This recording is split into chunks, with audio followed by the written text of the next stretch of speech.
अभी हम मौजूद हैं समस्तीपुर में, समस्तीपुर के विद्यापति नगर में, जहां हमारे साथ एक टॉपर है जिन्होंने नेट जेआरएफ क्वालिफाई किया है। इतनी कम उम्र में इतनी बड़ी उपलब्धि उन्होंने कैसे हासिल की, इसके बारे में उनसे जानते हैं। जी, आपका क्या नाम हुआ? जी, मेरा नाम सुमित रंजन है। जी, आपने क्या क्वालिफाई किया है? सर मैंने CSIR net JRF exam all India rank 41 के साथ क्वालीफाई किया जी, हूँ।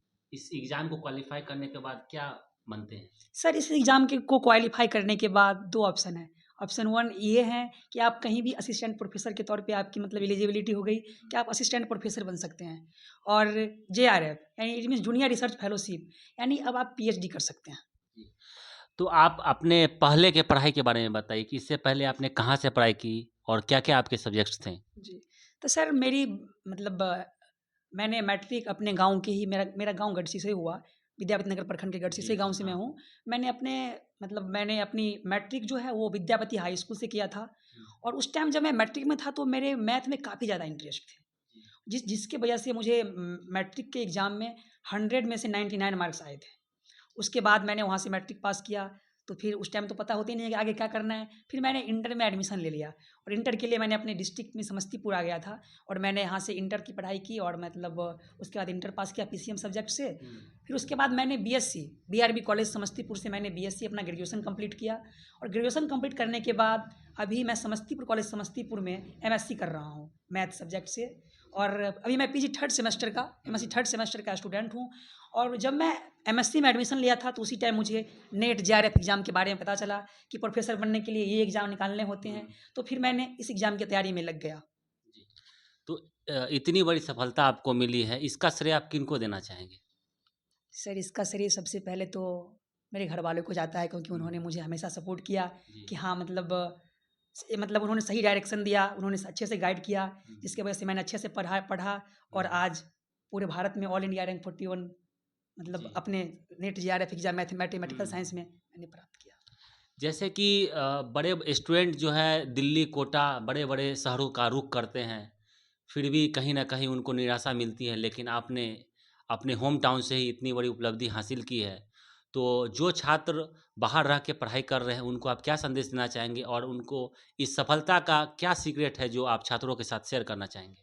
सर मैं यही कहना चाहूँगा कि स्टूडेंट कोई भी हो, चाहे वो किसी भी फ़ील्ड के हो या कॉम्पिटिटिव फ़ील्ड के हो या फिर मतलब वो बोर्ड के एग्ज़ाम दे रहे हो या फिर किसी भी एग्ज़ाम को दे रहे हैं, करना तो उनको खुद पड़ेगा, पढ़ना तो उनको खुद खुद पड़ेगा। भले हम दिल्ली चले जाएँ, पंजाब, हरियाणा कहीं भी चले जाएँ, लेकिन पढ़ना खुद ही पड़ेगा। बट मैंने तो मतलब आजकल डिजिटल इंडिया का ज़माना है, तो आजकल सब चीज़ ऑनलाइन मतलब यहीं मिल ही जाते हैं। तो मैंने भी मतलब पीडब्ल्यू एक फ़िज़िक्स वाला कोचिंग है, तो हुँ, मैंने वहाँ नेट जेआरएफ का कोर्स लिया था और वही ऑनलाइन ही मतलब मैंने उस पढ़ा हुँ, और उसके बाद आज आपके सामने जी। बैठा हूँ। तो सबसे स्टूडेंट के सामने समस्या ये होती है कि वो टाइम मैनेजमेंट को सही से नहीं देख पाते हैं। जी, तो जी। आप ये बताइए कि अपने टाइम को स्टूडेंट कैसे मैनेज करे ताकि वो अपने एग्ज़ाम को क्वालिफ़ाई कर पाए और सफल अपने जीवन में सफल हो पाए? सर सबसे पहले तो ये कि हर स्टूडेंट का अपना-अपना एक कैपेबिलिटी होती है कि हाँ, कुछ स्टूडेंट होते हैं कि कोई चीज़ को एक ही बार में पढ़ लेते हैं, हुँ, उनको याद मतलब वो पूरा क्लियर हो जाती है। कुछ होते हैं जिनको कि 2 बार। तो यानी आप और सर रही बात मेरी, तो मैंने सबसे पहले इस एग्ज़ाम के बारे में अच्छे से जाना कि आखिर ये एग्ज़ाम नेट जेआरएफ एग्ज़ाम होती क्या है?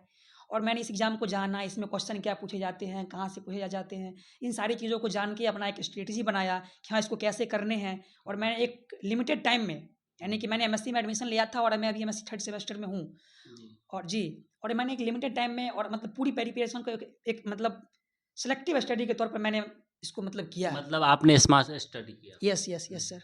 अब ये बताइए कि आप की और क्या-क्या सब्जेक्ट्स हैं जो आपके फ़ेवरेट हैं इसके अलावा? सर ऐसे तो सब्जेक्ट मेरे सब फेवरेट ही थे। हुँ, मैंने मैंने ऐसे कॉम्पिटि इससे पहले मैंने कॉम्पिटिटिव एग्ज़ाम का तैयारी कर रहा था और वहाँ मैंने बहुत से एग्ज़ाम क्वालीफाई भी किया हूँ।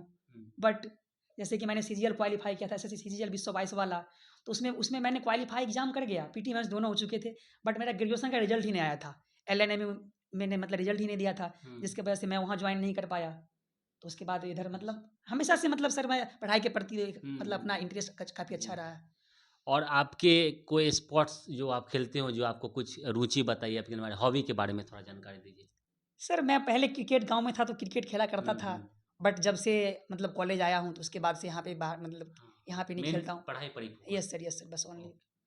तो ये थे हमारे साथ ऑल इंडिया 41 रैंक प्राप्त करने वाले सुमित रंजन, जिन्होंने जेट नेआरएफ एग्ज़ाम को क्लियर किया है। इतनी कम उम्र में इतनी बड़ी उपलब्धि समस्तीपुर के एक छात्र ने किया है, जो पूरे बिहार और समस्तीपुर के लिए गर्व की बात है। समस्तीपुर टुडे के लिए दिव्यांशु राय की रिपोर्ट।